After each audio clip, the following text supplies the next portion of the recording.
Supreme court ने नैब तरामीम को ख़त्म किया और अब निगरान हुकूमत ने फ़ैसला किया है कि इसके ख़िलाफ़ अपील दायर की जाए, क्योंकि अब ये हक़ भी मिल गया है। प्रैक्टिस एंड प्रोसीजर एक्ट के हवाले से जो फ़ैसला आया उसके बाद इसी पर हम बात करेंगे। हारून रशीद साहब ने हमें ज्वाइन किया, vice chairman Pakistan bar council हैं।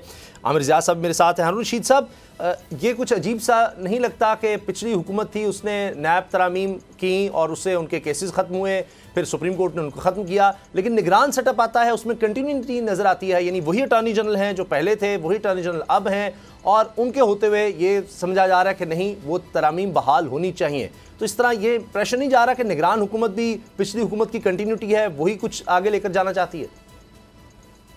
ये हुकूमत की बात तो नहीं है, वैसे ये तो अटॉर्नी जनरल और लॉ की बात है। अगर वो करना चाहते हैं जो एक असेंबली ने पास किया हुआ था, तो उसमें अगर सुप्रीम कोर्ट ने उसको सेटिसाइड कर दिया है तो मेरे ख्याल में अब रिव्यू भी फाइल हो गई है। अब ये फुल बेंच दोबारा बैठेगा और उस पर डिसीजन दे देगा।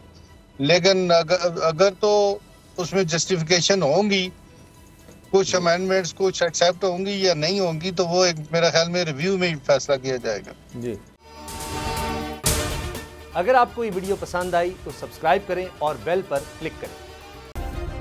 सब्सक्राइब करें और बेल दबाएं ताकि कोई खबर रह न जाए।